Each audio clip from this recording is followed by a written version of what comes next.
So, Dr. Betta, I was just saying, this is our very first Therapy Thursday, and just to share a little bit of context with everyone, why are we doing this?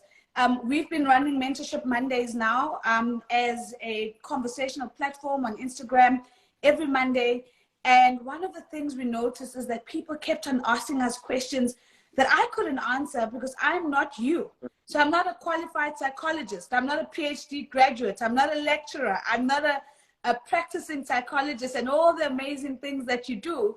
So we decided that actually we're going to disrupt the conversational space of therapy, because one of the things we keep hearing is that I need therapy, but I can't afford it. I can't access it.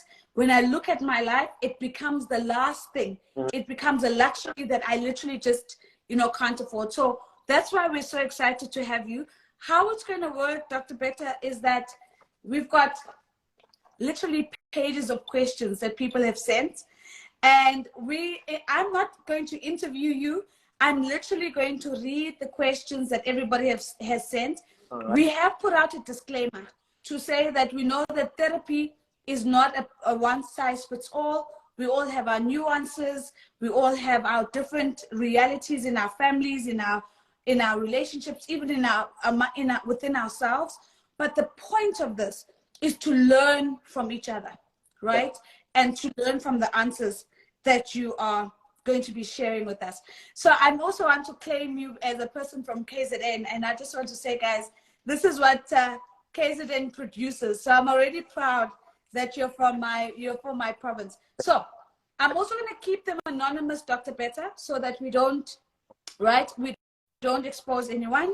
So today we're talking about how do you manage toxic family relationships.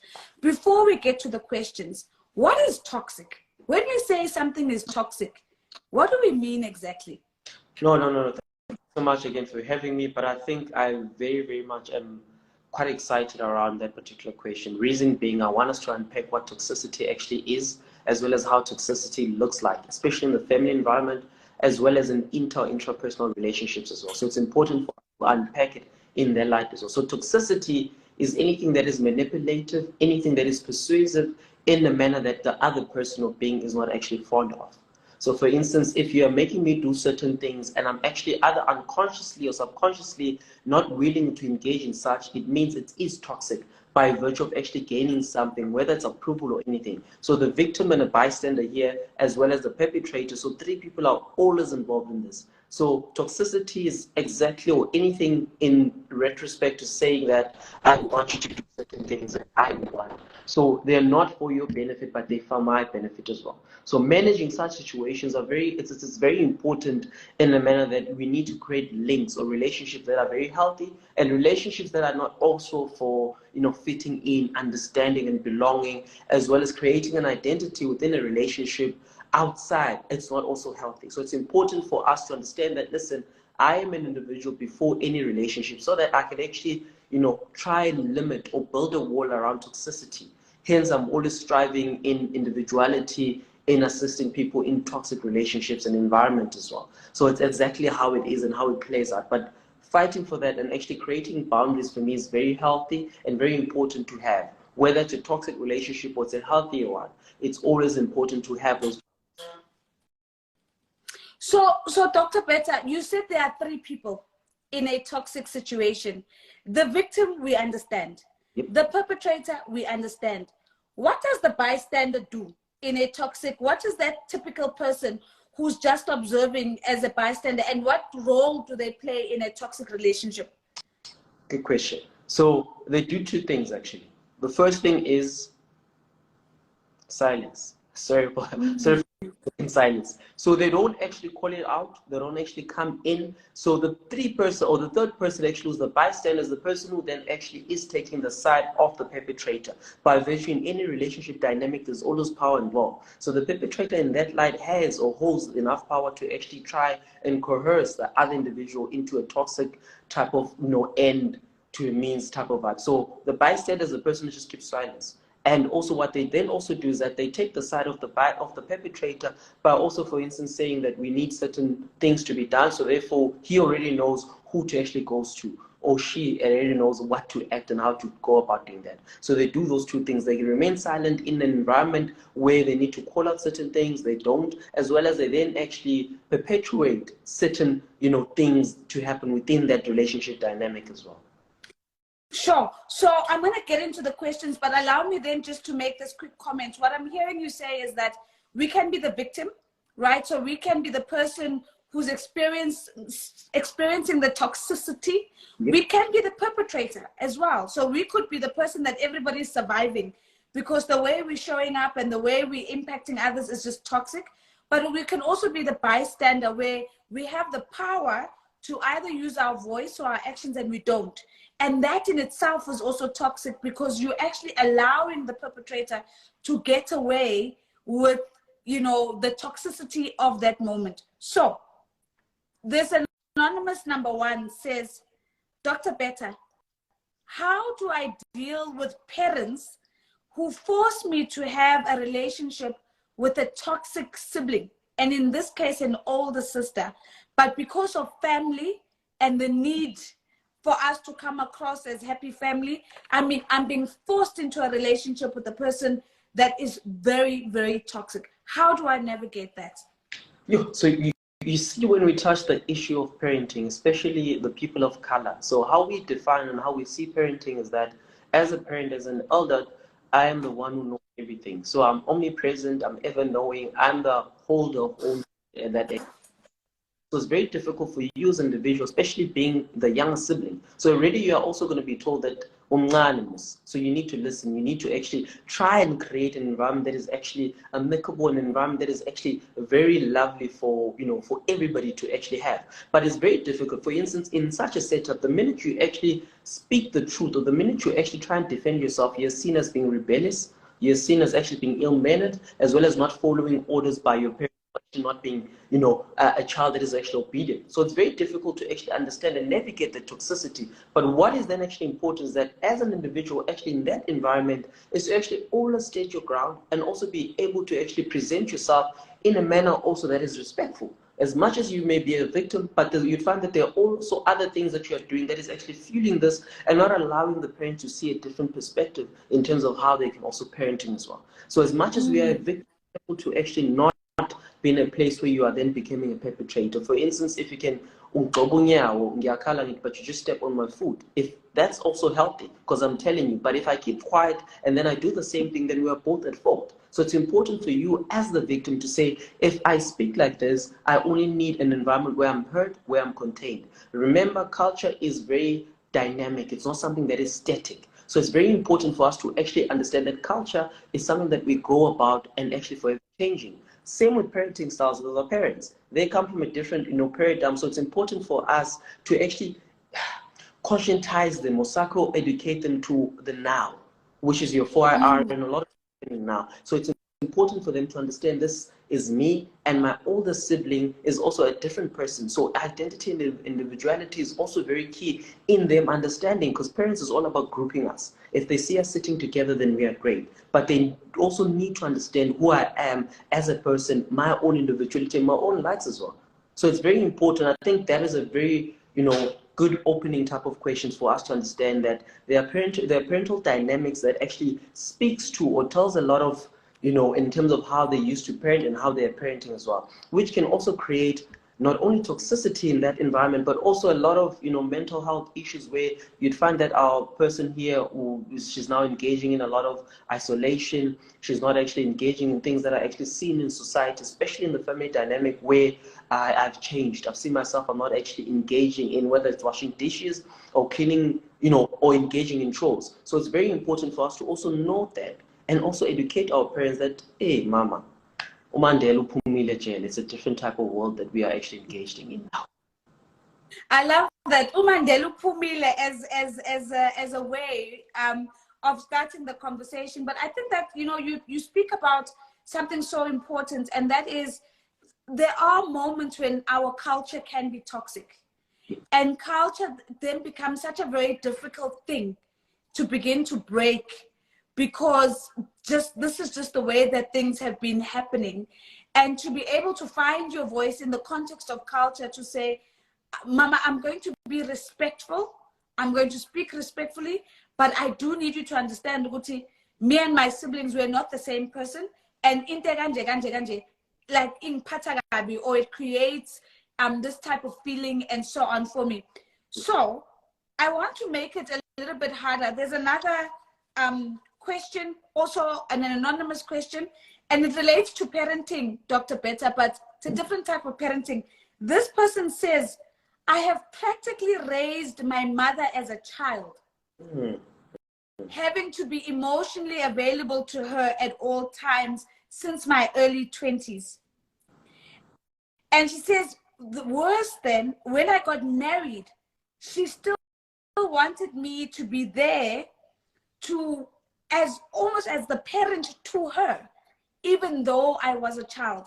Now, the story is very long that she shares with us, but in essence, what do we do when the roles have been inverted? When the child has become the parent and the parent has become the child? Firstly, what causes that in your view? And when it does happen, can we do anything about it?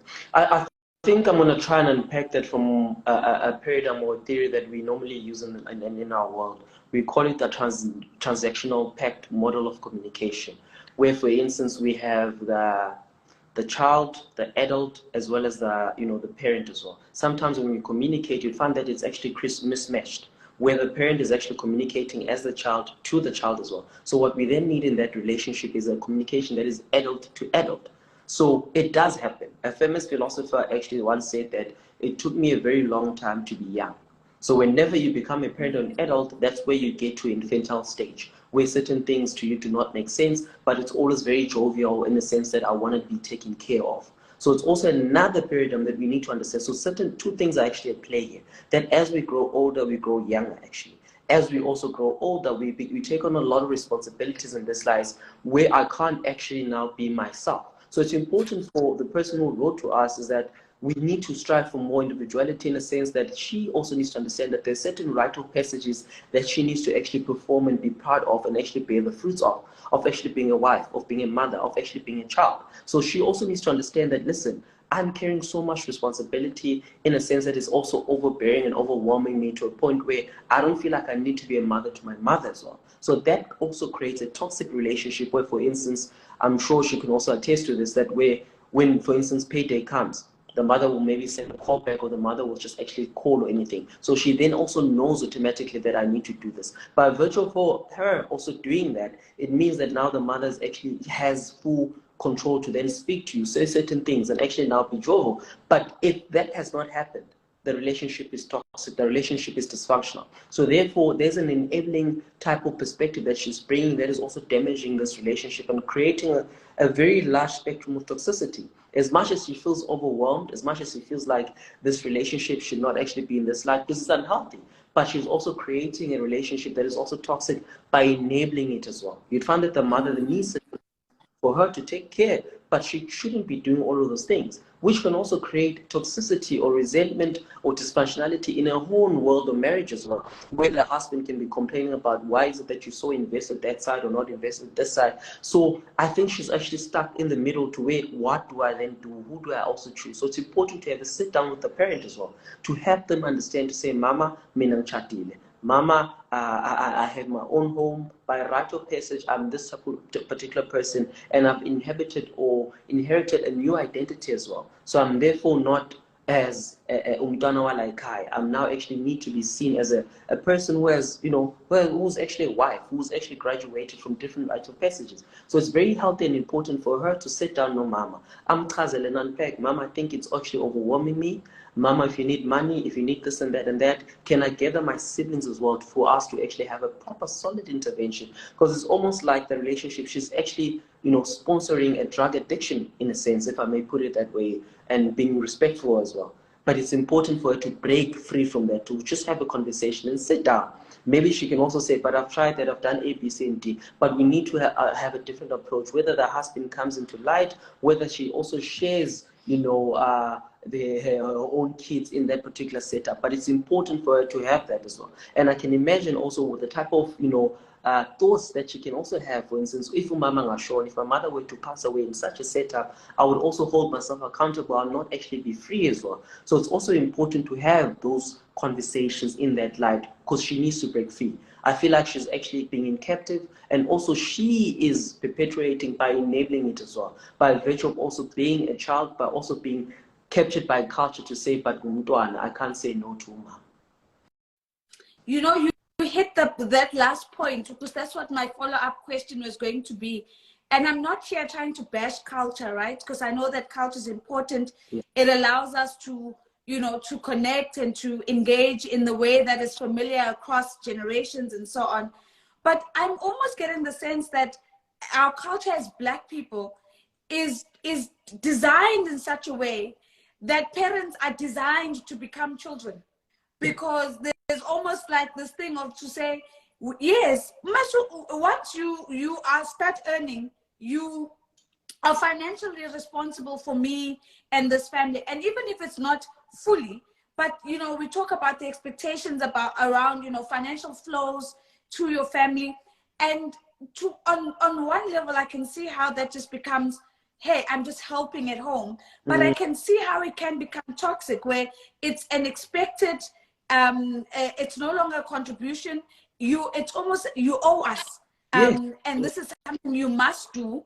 You have to provide, almost as if you become the parent as a child, simply because of a change in financial status. That's it. And the only thing we forgot with culture is also to say that, okay, culture is a matter of us learning things and also striving to them.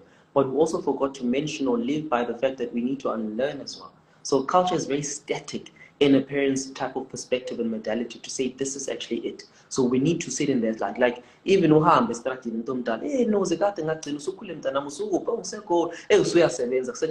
already there is a financial element to that as well. So as much as we're not saying culture is very bad in a sense, culture, there is, you know, certain advantages of culture, but I think in this light it is very damaging to a person's in this particular, you know, position where she's actually sitting at. So I think it's very important for us, even after the conversation, I don't mind chit-chatting to her and assisting her in terms of other interventions, as well as other people in the conversation, if they also are, you know, in such a challenging type of position as well. So we're just going to try and unpack it as much as we can. Dr. Beto, I love that. I've made a note, so we'll definitely connect you, because in her long story, she did say her last line is, I would do anything to consult with him one-on-one. I really, really need help. Then there's this other anonymous question, which says, how does one navigate marrying into a toxic family or bringing your spouse into your own toxic family? So you know that your family is toxic, but again, and you want your spouse to get along with your family. What does toxicity within a marriage look like, where you are either being marrying into a toxic family or introducing someone into a toxic family? You want to know how tough it becomes or how tough it gets? Is if you are bringing a spouse, or you, the person who's getting married, if you are the firstborn, as well as if you are the breadwinner as well.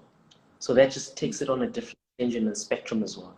Recently graduated and you're already getting married. That's why a lot of parents in our culture say no to that. So the question is very important in a sense that it has a lot of dynamics infused into that as well. So how do we then prepare that? How do I prepare my spouse, or how do I prepare myself as well if I'm venturing into such? So it's very important to understand those dynamics. I think for me and my spouse, or for me and my partner, or my fiance, it's very important to unpack. So I think for me to have actually been, proposed to, would have actually reached or have actually went through different stages where we open up in terms of what parents we come from. But I think it's very actually important to understand that I come from a different worldview. In terms of my childhood, other traumas or background or history is actually different. So by virtue of us wanting to come together, I think it's important for us to understand that differences are needed to be celebrated. Celebrated, but in the sense that I'm bringing them to the table. That's the first step I need for us to actually have.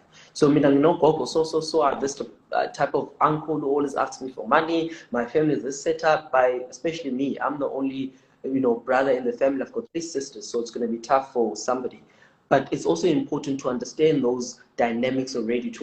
I have 3 sisters. Maybe they are toxic, maybe they are actually very overprotective and overbearing in the sense that you're the only boy in the family, or you have brothers and you're the only sister or the only daughter in the family that they have. So it's also important to understand those dynamics in the sense that we then, after that, we need to educate them to say, in life, there are certain stages that one actually occupy. By virtue of me occupying a particular stage in life, it does not mean that I need to play that particular character that I used to play for you when we were back at home or when we were actually that particular age. It's important to get people and create that awareness in a sense that we do not owe particular cultures and characters by virtue of certain times. But over time, I'm a different person. Hence, we have theories like your place identity theory that bestows that if I'm chatting to Unozi, I'm a different person than I am if I'm chatting to a friend, as well as in the context as well. So back at home in KZN, I'm a different person than I am at work in Joburg as well. So all of those dynamics need to be actually spoken about and created much awareness to say that, okay, this is where we are. Maturity then comes in light to say that we are then creating what we call a line of compromise. You've brought your differences, I've brought my differences. The compromise is actually how do we then gel the two worlds so that we can create an environment that is actually healthier for us. So we already now go to our families having created that boundary, that wall.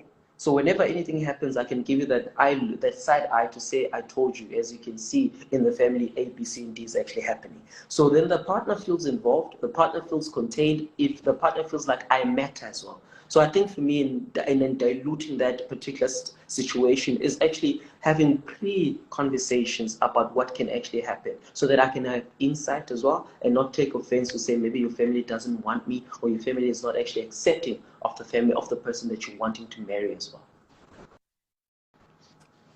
Do we sometimes let our families off the hook, Dr. Betta, when we expect our spouse to understand what unje, you know? Like, this is what my mother is like. This is what my sisters are like.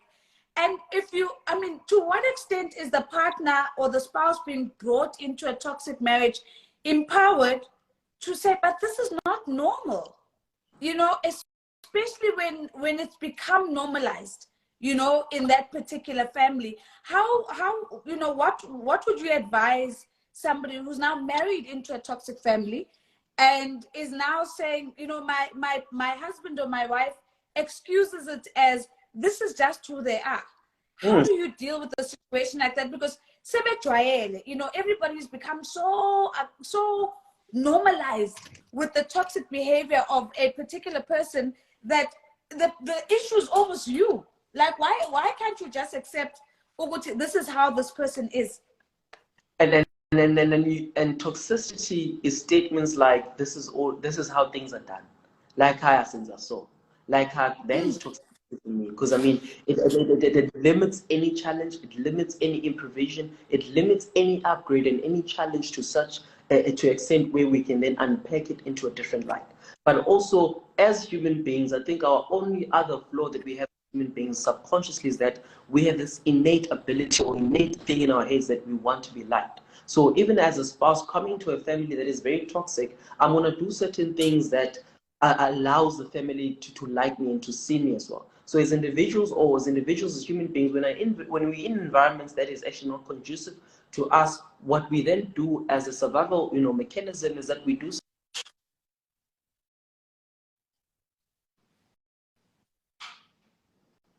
So, Dr. Betta, I think we're struggling a little bit with your connectivity. I'm worried that he might be in a load-shedded area. But I think he's frozen on my side. And I just want to make sure that we're able to get him back, because I think that was just such a beautiful response that he was sharing with us.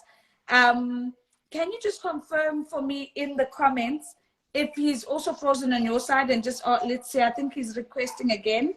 Okay, there we go. So let me accept him again. And we should have him back shortly. Okay, thanks, Nasi. Nasi saying frozen here too. I'm gonna see, I can see that he's requesting. Okay, I think he might just jump off, because I think that's probably the best thing. I'm gonna ask Ndumiso if we can just give him a quick text, Ndumiso, and just let him know that maybe what would be better is for him to log off and then to rejoin, and then we're gonna keep the conversation going. But sure, guys, I mean, this is absolutely, I'm just getting goosebumps listening to this idea of how to survive as human beings, because we like to be liked, we oftentimes also then become enablers and normalizers of toxic people in our marriages or in our relationships, because we don't want to be the one who's calling people out in terms of their behavior. And that, I think, is really, really scary. I'm going to just try and see. I can still see Shane. He's still frozen on my side, but we're going to try and get him back, and hopefully just bring him back on. We still had so many questions that are just absolutely fire. So let's see. I can see he's requesting again, and let me try that to accept him again. Let's see. Fizz is saying an hour won't be enough. This topic is heavy. Dr. Beta is just dishing gems. Okay, so I can see he's joined. You're back. Okay, great. We lost you for a second, but we're happy that you're back. No worries. Can you hear me, I'm so Dr. sorry, Beta? guys. I'm so Okay. Yes, I can hear you.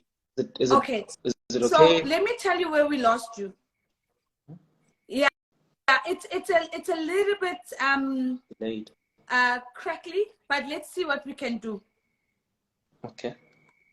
All right. So I wanted to pick it up. Oh gosh, there's so many comments. Let me read Klengiwe's comment and then I'll come back. Klengiwe says, sometimes family uses this type of manipulation where they remind you that your spouse may not be there forever, whereas you'll always need them.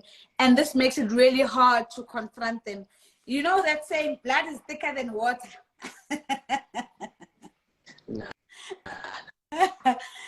But Dr. Beta, we lost you when you were talking about something so important, and that was our need to be liked.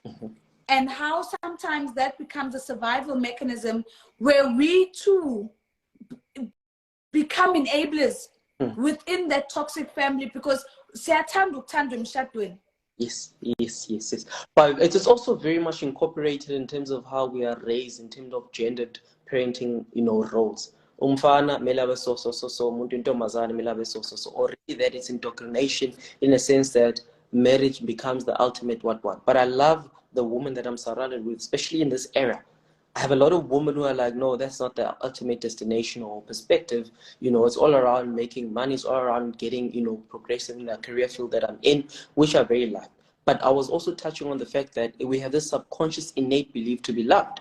So if Umako to figure in a situation where they are toxic, you're also going to maybe start gossiping or be in areas or be involved in conversations that are gossiping as well. You'd also want to be buying certain things for approval, for also being accepted in the family role as well, which is also shouldn't be key. It shouldn't also be like that, because you can also, it's so quick to actually be lost in that. Hence, I mentioned the first step is to actually unpack all of that between you and your partner and understand what are the things that you want to actually take and objectives. I'm not trying to make marriage very academic and very structured as well, but it's important to understand your partner in terms of what is it that we want to gain and what is it that we want to get as well. So it's important in that light so that I know exactly. So this innate ability of me wanting to be liked, I'm not going to be liked.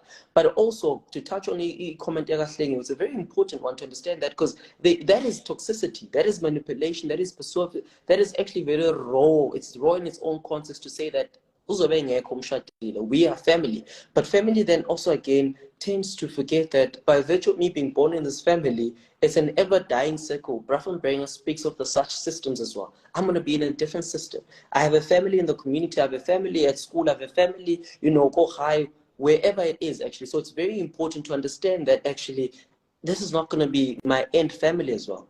Spiritual people see it as upstairs, cultural people see it as down. But it's important to understand that, listen, what acts of manipulation are not going to be able to work to me as well. So if they're saying such statements, you need to understand that, listen, and because women are also built in a manner that allows them to be very committed to a point where it's actually beyond. If they're married here, they're married here. As much as family and anything is actually struggling, but they understand the innate, importance of actually being in a nuclear family or whether extended family. So women also have that superpower to say, this is my family. So just try and ignite that superpower in you to say, this is where I'm actually at, this is where I'm invested. So a lot of manipulation would come at you, but remember also, there's nothing that challenges any person or any being if it's not moving. Oh, yeah, I love that. There's a comment from Nasi saying, I actually minimize frequent contact with extended family. And Nasi says in brackets, I actually mean my in-laws, for peace and for sanity. And she says, it's so very easy to be caught in the middle of all the drama. Is that the answer, Dr. Betta, that when you are confronted with toxic people, whether it's colleagues, whether it's parents, whether it's siblings, in-laws, distance, is distance the answer? No, distance could be the answer. Distance, remember guys, this is also healthy in a manner that me and you are different. I'd be like in a position where I'm going to address it. I'm going to call them out. I'm going to put them, I'm going to sit it down. But that also creates a lot of drama and unpacks other things that were actually not addressed. But also distance in this light, because I'm a very introverted person. I do not want to engage in that light. So therefore, this is also another form of engaging. This is another form of engagement and me addressing it by actually creating boundaries and also formalize it in a manner that is actually me creating distance as well. So distance in this light is not a negative connotation, or is not actually seen as you running away from anything, because distance is also creating those boundaries as well that allows you to actually say, I'm not engaging in. But also, it doesn't also make it goes away, but what it does, that it does not allow you, it doesn't make you ruin how you're feeling, it doesn't inflect or affect how you're feeling at that particular time. So it's actually, for me, a very short or brief type of solution, the distance in this. So there's a follow-up question here, and I'm jumping around because I'm seeing some nice threads. And the question is, how do I deal with the guilt of cutting off toxic family members? Does it serve your peace? Was it done for the right reasons as well? Does it actually allow you to now live a life where you're not also looking at your back or questioning certain things? I think before engaging or cutting anything, it's important that we shouldn't be trigger happy to take up our pair of scissors as well. We need to actually have an unpacked. We need to also have tried other interventions for me to then actually be able to be in a position where I do not feel any guilt. As also understanding that everything has an expiry date. It does. The same as I do. I'll die, I'll perish one day. Certain relationships expire, certain friendships also expire. So it's important for you to understand that by virtue of me engaging in certain thing, I've already unpacked other avenues as well. So it's important not to do or to make impulsive decisions, or how do you then go about to actually do certain things, because guilt will then actually show you that, listen, you didn't think it through. There were certain things that you still needed to do. So guilt is also there just to remind you that you could have done A, B, C, and D, but since that you didn't, you can then maybe find other ways to go back and alleviate that. Because it's also, I remember when I started actually working in Joburg, I'd go to a restaurant and have food and be like, but umama badlile nekhaya. But I started learning that actually this is for me, this is self-care, this is also me trying to actually challenge that guilt, because I did not call and say maybe, hey mama, do you have something to eat? So if I then started picking up the thread to say, if I said maybe 100 rand or something, if I then have asked and have context to say she's okay, she's happy, then I don't have the guilt.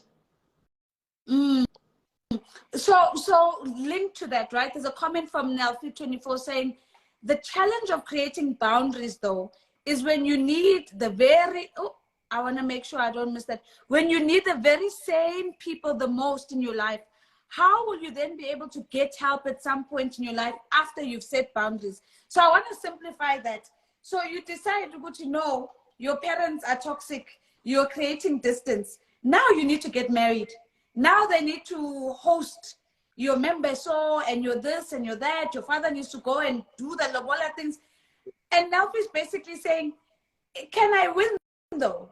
Can I win by if I put up boundaries when I need those people? And what I'm hearing, Dr. Betta, is almost a little bit of a confusion between healthy boundaries and cutting people off, because I think there's a difference between the two. Definitely. But I think, my sister, there are many ways to skin a cat as well. Whether we've had a fallout in 2018, I can also go back.